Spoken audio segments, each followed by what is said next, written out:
నమస్తే, vanakkam. Welcome back to 'శృతిలయలు కథల ప్రపంచం'. ఈరోజు కథ 'madly in love' season 2 part 15. సరే పదండి, వెళ్ళి పూజారి గారిని కలిసి మంచి రోజుంటే చెప్పమని చెప్పి పిల్లలకి పేర్లు సెలెక్ట్ చేద్దాం అనగానే సరేనని చెప్పింది శాంభవి. గుడికి వెళ్ళాక పిల్లలిద్దరి జాతకాలు చూసి ఒకసారి దక్ష వైపు చూసి వచ్చే శుక్రవారం బావుందమ్మా, ఆ రోజు ఏర్పాట్లు చేసుకోండి అనగానే మీరే వచ్చి నామకరణ మహోత్సవం జరిపించండి అని దక్ష చెప్పడంతో అలాగే అని చెప్పాడు ఆయన. వెళ్లిపోతున్న శాంభవి దక్ష వైపు చూస్తూ ఆ జాతకాలని పరిశీలిస్తూ ఉండిపోయారు పూజారి గారు.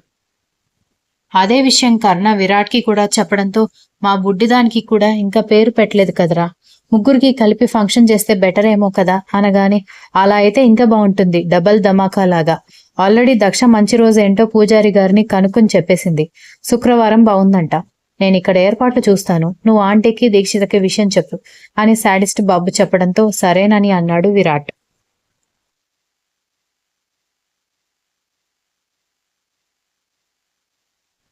ఇటు సంగవి 5వ నెల గర్భవతి, అటు స్నేహం 3వ నెల గర్భవతి. ఇటు పిల్లలకి ఫంక్షన్స్ కావడంతో అందరూ నిండుగా ఉండేసరికి బామ్మ మనసు నిండిపోతే దక్ష కళ్ళల్లో నీళ్లు పెట్టుకుంటున్న బామ్మ వైపు చూసి ఏంటమ్మమ్మా ఎందుకు ఏడుస్తున్నావు అని అడిగింది. ఇద్దరు పిల్లలతో మీరు ఇంత శుభకార్యం జరుపుకుంటున్నారు.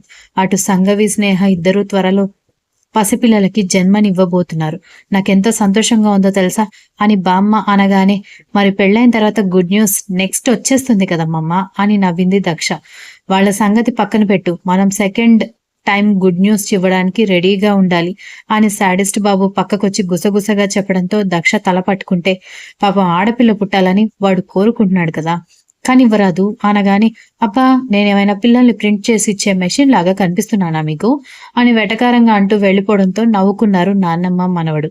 ఇంతలో పూజారి గారు వచ్చి తనకి కావాల్సినవన్నీ తీసుకొచ్చి ఇవ్వమని అడుగుతూ ఉంటే దీక్షిత దక్ష పూజారి గారు అడిగినవన్నీ తీసుకొచ్చిస్తూ ఉంటే ఇటు కర్ణ తన కొడుకులిద్దరికి పంచకట్టి సిద్ధం చేయడంతో మరొకవైపు పరికిణిలో క్యూట్గా బుడ్డిగా ఉన్న కూతుర్ని చూసి మురిసిపోయాడు విరాట్. అలాగే 3 ఏళ్లు పడ్డదో లేదో నెమ్మదిగా నడక వేస్తున్న కొడుకుని చూసి బాధగా కూడా అనిపిస్తూ ఇంకొక 7 ఏళ్లు వాడిని జాగ్రత్తగా చూసుకోవాలని మనసులోనే అనుకున్నాడు.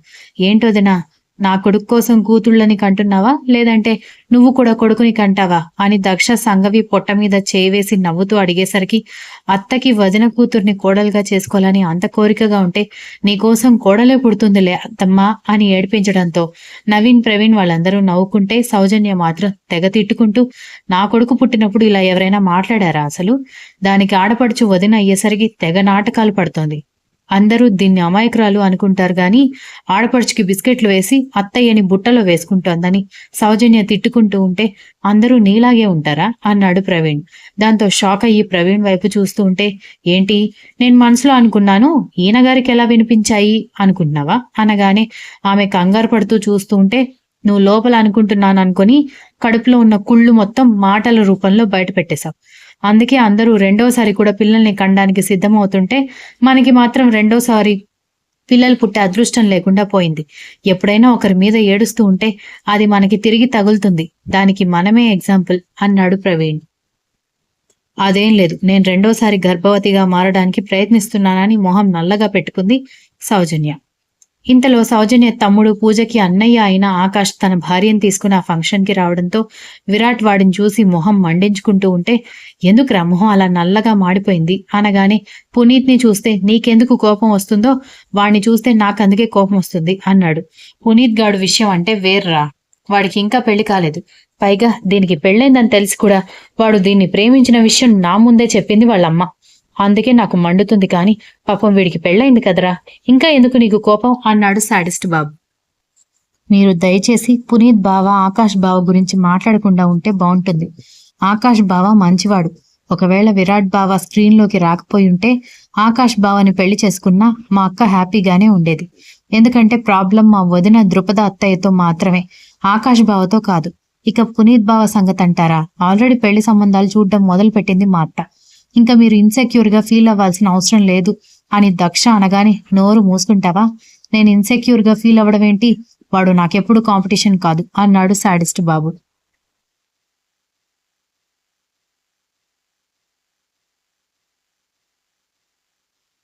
మరెందుకు మా బావని చూస్తే తెగ కుళ్ళుకుంటారు అని కోపంగా అడిగేసరికి ఆమె నడుం పట్టుకుని దగ్గరికి లాక్కొని ఏంటే ఇంతక్కడి నుంచి చూస్తున్నాను మా బావ అని వాళ్ళిద్దరిని తెగ వెనకేసుకొస్తున్నావు.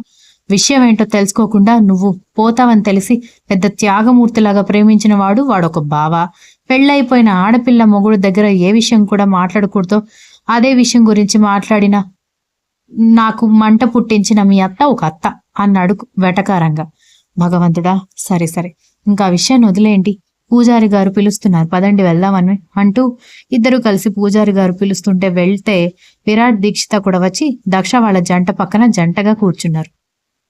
వీక్ష చేతుల్లో కూడా ఒక బాబు ఉన్నాడు. కానీ ముగ్గురు జంటలు ఒకేసారి పిల్లలకి పేర్లు పెట్టకూడదని చెప్పేసరికి ఆ తర్వాత పెట్టాలని డిసైడ్ అయిపోయారు అందరు. శాంభవి సంగవి స్నేహ ఇద్దరికి పళ్లరసం తీసుకొచ్చి ఇవ్వడంతో నీ కూతుళ్ళకి చేసిన సేవలు చాలు గాని వచ్చి కొడుకు కోడలు పక్కన కూర్చో అని బామ్మగారు పిలవడంతో శాంభవి మోహన్ రమ ఇద్దరూ వచ్చి కొడుకు కోడలు పక్కన కూర్చుంటే ఇందిరా నారాయణ కూడా మరొక వైపు కూర్చున్నారు. అయ్యా, మీరు మనసులో అనుకున్న పేర్లు బియ్యంలో రాసి పిల్లల చెవిలో 2-3 సార్లు చెప్పండి అని పూజారి గారు చెప్పడంతో దక్ష కర్ణ ఇద్దరు నవ్వుతూ కొడుకుల వైపు చూసి ముద్దులు పెట్టుకుంటూ యువరాజ్, మహాన్ అని కొడుకులిద్దరికి నామకరణం చేస్తున్నట్టుగా బియ్యంలో రాసి ఇద్దరి చెవుల్లోనూ 3 సార్లు చెప్పారు.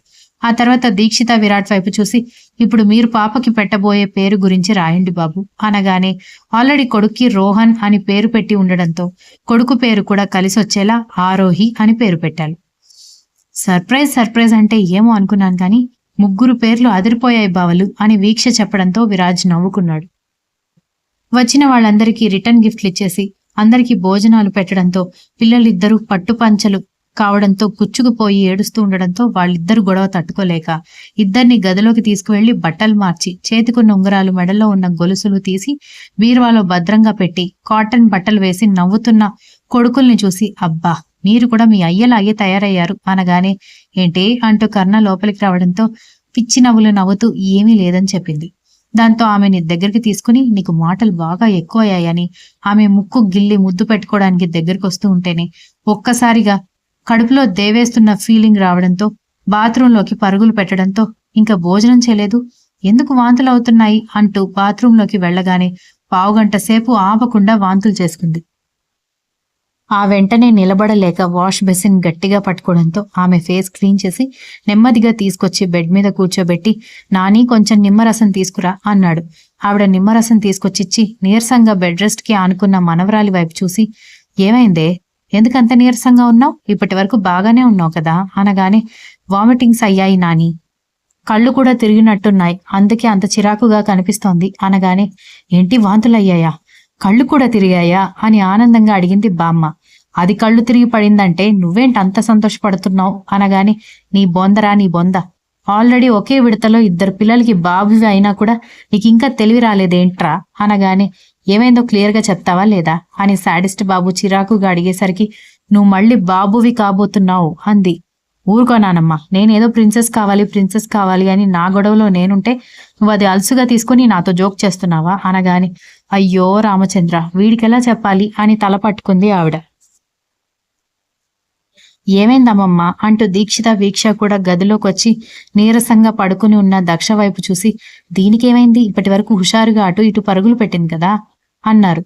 మీ బావ మళ్ళీ బాబు కాబోతున్నాడు అనగానే ఇంకా బాబేంటి, 2 పిల్లలకి బాబు అయ్యాడు కదా అని చెప్పి వెంటనే ఏదో స్ట్రైక్ అయినట్టు ఏంటి అని వీక్ష కేకలు వేసింది. ఆ దెబ్బకి నిద్రపోతున్న పిల్లలిద్దరూ లేచి ఏడవడమే కాకుండా దీక్షిత చేతిలో ఉన్న పాప, వీక్ష చేతిలో ఉన్న బాబు అందరూ గట్టిగా ఏడవడంతో విరాజ్ ఆమె డిప్ప మీద లాగి ఒకటి పీకి రాక్షసి, ఎందుకంత గట్టిగా అరుస్తున్నావు, నీ గొడవకి పిల్లలందరూ లేచి గట్టిగా ఏడుస్తున్నారు చూడు అన్నాడు. వీక్ష అదే పనిగా కోపంగా శాడిస్ట్ బాబు వైపు చూస్తుంటే ఏంటా చూపు అని శాడిస్ట్ బాబు వెటకారంగా అడిగేసరికి నువ్వు మామూలోడివి కాదు బాబా, అప్పుడే మళ్ళీ బుజ్జోళ్ళా బాబోయ్ అంటూ ఉంటే నా పెళ్ళామే ఫీల్ అవ్వడం లేదు, నువ్వెందుకు ఫీల్ అవుతున్నావే, కావాలంటే మరొకసారి పిల్లల్ని కనమని నీ మొగుడికి అడుగు అనగానే అందరూ నవ్వుకున్నారు. నిజంగానే నువ్వు మామూలోడివి కాదురా బాబు అని విరాట్ కూడా షాక్ అవుతుంటే మీరు నా మనవడికి దిష్టి పెట్టకండి అని బామ్మగారు కోపంగా చెప్పి ఎందుకైనా మంచిది ఒకసారి హాస్పిటల్కి తీసుకువెళ్ళి చెక్ చేయించు, లక్షణాలు చూసి చెప్పాను కానీ ఒక్కొక్కసారి అంచనా తప్పచ్చు కూడా అనగానే నానమ్మ ఇప్పుడే కదా గుడ్ న్యూస్ చెప్పావు, అప్పుడే ఎందుకు ఇలా మాట్లాడుతున్నావు అనగానే కీడెంచి మేలెంచాలి అంటారు, ఒకసారి వెళ్ళి టెస్ట్ చేస్తే పోయేదేముంది అనగానే సరేనంటూ సాయంత్రం తీసుకువెళ్తానని చెప్పాడు. అనుకున్నట్టుగానే వచ్చిన బంధువులందరూ భోజనాలు చేసి వెళ్ళిపోతే వీళ్ళ ఫ్యామిలీ మెంబర్స్ వరకు ఉంటే సాయంత్రం దక్ష కర్ణతో పాటు విరాట్, దీక్షిత, వీక్ష, విరాజ్ బయలుదేరడంతో మేం కూడా వస్తామని మురళి, నవీన్ కూడా చెప్పేసరికి నేనేమైనా అన్న సంతర్పణకి వెళ్తున్నాను అనుకున్నారా? దానికి టెస్ట్ చేయించడానికి వెళ్తున్నాను. మీరందరూ వస్తే డాక్టర్ కన్ఫ్యూజ్ అవుతుంది. ప్రెగ్నెన్సీ టెస్ట్ చేయాలా, డెలివరీ చేయాలా, లేదంటే పీడియాట్రిక్ న్యూట్రిషన్ గురించి చెప్పాలా తెలియక అని వెటకారంగా చెప్పడంతో నవ్వుకున్నారు అందరు.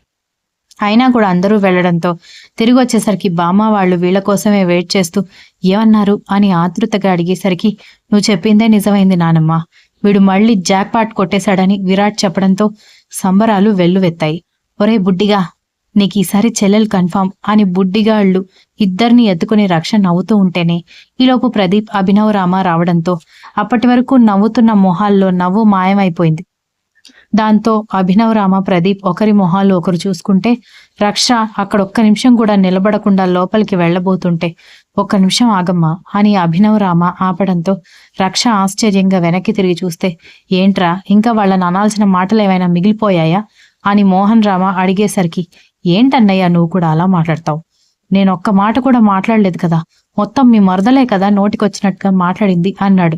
మా సమస్య కూడా అదే బాబాయ్, నువ్వు ఒక్క మాట కూడా మాట్లాడలేదు అని సాడిస్ట్ బాబు అనగానే అభినవ్ రామ ఏం మాట్లాడకపోవడంతో అన్నయ్య ఇప్పుడు మేం వచ్చింది ఎవరినో మాటలు అనడానికి లేదంటే ఇంకెవరినో బాధపడడానికి కాదు, రక్షతో నా పెళ్లి గురించి మాట్లాడడానికి అనగానే నువ్వు ఇంకా మారవా ప్రదీప్ అని దీక్షిత కోపంగా చూడ్డంతో మా అమ్మ మా పెళ్లి ఒప్పుకుందో దినా అన్నాడు. భూమి ఆకాశం ఒకటైపోయిందని చెప్పు నమ్ముతాను, లేదంటే చిన్న నీటి కాలువలో తుఫాను వచ్చిందని చెప్పినా సరే నమ్ముతాను గాని మీ అమ్మ మారిందంటే నేను నమ్మన్రా అని బామ్మ అనగానే నిజంగానే మారింది నాన్నమ్మ, కావాలంటే చూడండి అంటూ వెనక్కి తిరిగి చూడగానే లక్ష్మి కొంగు కప్పుకొని తలదించుకుని నిలబడేసరికి మీరిద్దరూ చెప్పడం కాదు, ఆ మాట మీ అమ్మని చెప్పమని చెప్పు అని శాంభవి అనగానే నిజంగానే వీళ్ల పెళ్లికి నేను ఒప్పుకున్నానక్క, ఆ రోజు రక్షతో నేను మాట్లాడిన మాటలకన్నిటికీ క్షమాపణ చెప్తున్నాను అంది.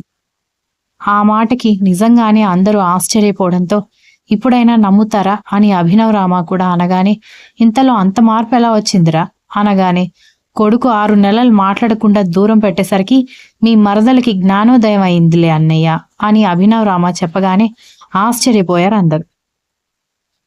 ఏంటి 6 నెలలు మాట్లాడలేదా అని ఆశ్చర్యంగా దక్ష అడగడంతో అవును వదినా, మా అమ్మ చేసింది ముమ్మాటికి తప్పే కానీ ఆవిడ మిమ్మల్ని మాత్రమే అవమానించలేదు, నా ప్రేమని కూడా అవమానించినట్టే, అందుకే ఆవిడ వండిన పదార్థాలు నేను ముట్టుకోలేదు, ఆవిడ తెచ్చిన పదార్థాలు నేను తాగలేదు, అసలు టోటల్గా ఆవిడెవరో నేనెవరో అన్నట్టుగా ఉన్నాం, అందుకే మా అమ్మకి బుద్ధొచ్చింది అనగానే అంటే నువ్వలా ఉన్నావు కాబట్టి ఆవిడ మారారు, నువ్వు నార్మల్గా ఉంటే ఆవిడలో మార్పు వచ్చేది కాదు కదా అని రక్ష అడిగేసరికి రక్ష అన్నాడు నవీన్. అవునన్నయ్య, కొడుకు మాట్లాడలేదు కాబట్టి కొడుకు మాట్లాడాలని ఆవిడ నాటకం ఆడుతుందా లేకపోతే నిజంగా మారిపోయిందా నాకు తెలియాలి కదా అనగానే రక్ష ఎలాంటి అనుమానం అయితే బయట పెట్టిందో నాకు కూడా అలాంటి అనుమానమే ఉంది పిన్ని అన్నాడు సాడిస్ట్ బాబు. నేను నిజంగానే మారిపోయాను, ఇంతకంటే ఇంకేం చెప్పాలి, కావాలంటే వాళ్ళ పెళ్లికి నేను దూరంగా ఉంటే మీరు నమ్ముతారా అనగానే కొడుకు పెళ్లిలో కన్న తల్లిని ఉండొద్దు అని చెప్పేంత దుర్మార్గులు ఎవరూ లేరులే లక్ష్మి, నువ్వు మారావా లేదా అని అందరికి అనుమానంగా ఉందంతే అని చెప్పింది శాంభవి.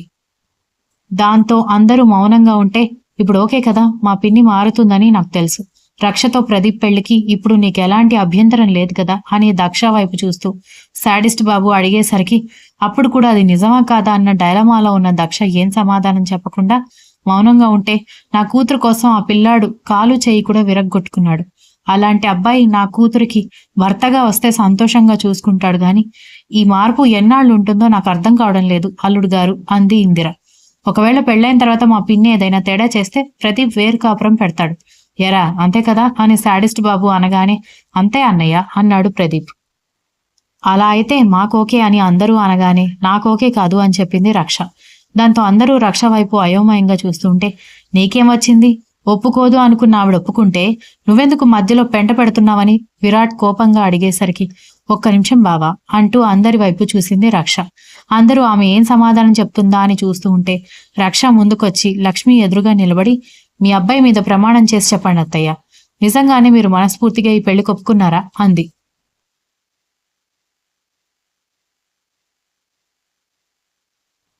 లక్ష్మికి కాళ్ల కింద దుమ్ము ఎగిరిపోయినట్టుగా అనిపించడంతో ఆవిడ మనస్ఫూర్తిగా ఒప్పుకున్నానని చెప్పిన తర్వాత కూడా ఎందుకే నీకు డౌటు అన్నాడు విరాట్. అదే నాకు అర్థం కావడం లేదు బావా. నిన్న మొన్నటి వరకు కూడా ఆవిడ గుడిలో గాని ఇంకెక్కడైనా ఎదురుపడితే కోపంగా చూడ్డం నాకింకా గుర్తుగా ఉంది. అలాంటిది అంతలో ఇంత మార్పు ఎలా వచ్చిందో నాకు అర్థం కావడం లేదు. నాకు తెలిసి కొడుకుకి జీవితంలో మాట్లాడడానికి భయపడి ఒప్పుకుందేమో అనిపిస్తోంది అనగానే లక్ష్మి దొంగ చూపులు చూస్తుంటే, రక్ష అలాంటిదేమీ లేదు అన్నాడు ప్రదీప్. అలాంటిదేమీ లేకపోతే నీ మీద ప్రమాణం చేసి మనస్ఫూర్తిగా ఈ పెళ్లి కోసం ఒప్పుకున్నానని చెప్పమాను మీ అమ్మని అని రక్ష అడిగేసరికి ప్రదీప్, అభినవరామ అసహనంగా ఫీల్ అవ్వడం గమనించిన ఇందిరా, దక్ష వాళ్ళందరూ ఒకరి మొహం ఒకరు చూసుకుని రక్ష భుజాలు పట్టుకుని వెనక్కి లాగి, మీరు మరోలా అనుకోకండి.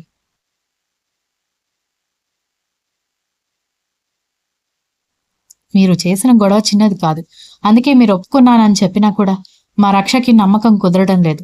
దయచేసి దాన్ని తప్పుగా అర్థం చేసుకోకండి అని చెప్పడంతో వాళ్ళందరూ ఒకరి మొహం ఒకరు చూసుకుంటూ ఉంటే, అది కాదక్క సమాధానం చెప్పనివ్వండి అని రక్ష అంటూ ఉంటే, నువ్వు నోరు మూసుకో అన్నారు దక్ష వాళ్ళు. దక్ష, దీక్షిత, వీక్ష రక్షని లోపలికి తీసుకువెళ్లి, నీకు ప్రదీప్ అంటే ఇష్టం ఉందా లేదా అని అడిగేసరికి, నన్ను సమాధానం చెప్పనివ్వకుండా తెలుసుకోనివ్వకుండా లోపలికి లాక్కొచ్చి నాకు ప్రదీప్ అంటే ఇష్టం ఉందా లేదా అని అడుగుతారేంటి మీరు అనగానే, నోరు మూసుకొని అడిగిన దానికి మాత్రమే సమాధానం చెప్పు. నీకు ప్రదీప్ అంటే ఇష్టం ఉందా లేదా అని దక్ష కోపంగా అడిగేసరికి రక్ష మౌనంగా మారిపోతే, ఇష్టం ఉందా లేదా ఒక్కటే మాట. ఇష్టం ఉంది అంటే ఈ పెళ్లి జరుగుతుంది, లేదంటే మా రక్షకి ఇష్టం లేదని చెప్పి నేను వాళ్ళని వెనక్కి పంపిస్తాను అని చెప్పింది దక్ష. దాంతో రక్ష కంగారుగా దక్ష వైపు చూడ్డంతో, చెప్పు నీకు ప్రదీప్ అంటే ఇష్టం ఉందా లేదా అనగానే, ఇష్టమే అక్క అని చెప్పడంతో నిజంగానే దక్షకి, దీక్షితకి ఇది సర్ప్రైజ్ అవడంతో, ఏంటి నువ్వు ప్రదీప్ని ప్రేమిస్తున్నావా అని అడిగేసరికి తల ఎత్తి కూడా చూడకుండా తలాడించడంతో, శాడిస్ట్ బాబు ఎందుకు ఆ ప్రశ్న అడిగాడో దక్షకు అప్పుడు అర్థమవుతూ ఉండడంతో, మరెందుకు ఎప్పుడు ఈ విషయం మాకు చెప్పలేదు అంది. ఇన్ని గొడవలు అవుతుంటే ఈ విషయం చెప్తే మీరు ఊరుకుంటారా అని అడగడంతో ఇక వాళ్ళేమీ మాట్లాడలేదు. అయితే రక్షకు కూడా ప్రదీప్ అంటే ఇష్టం ఉంది కాబట్టి ఈ పెళ్లి పీటలు ఎక్కిస్తే అయిపోతుంది అని వీక్ష హుషారుగా చెప్పేసరికి దక్ష, దీక్షిత బలవంతంగా నవ్వితే, శాడిస్ట్ బాబు విరాట్ ఆ రూమ్ డోర్ దగ్గరకు వచ్చి, ఏమంటుంది మీ చెల్లెలు అనగానే, తనకు కూడా ప్రదీప్ అంటే ఇష్టం అంట అని చెప్పడంతో శాడిస్ట్ బాబు సైడ్ స్మైల్ ఇవ్వడంతో దక్ష మోహన్ తిప్పుకుంది. ఇక ఈ విషయం గురించి ఎలాంటి డిస్కషన్ చేయకుండా పెళ్లికి రెడీ అవ్వండి, అనవసరంగా మాట్లాడి మొదటికే మోసంగా మార్చకండి అని శాడిస్ట్ బాబు చెప్పడంతో సరేనని అందరూ చెప్పడంతో ఇక పెళ్లి కోసం అందరూ రెడీ చేసుకున్నారు.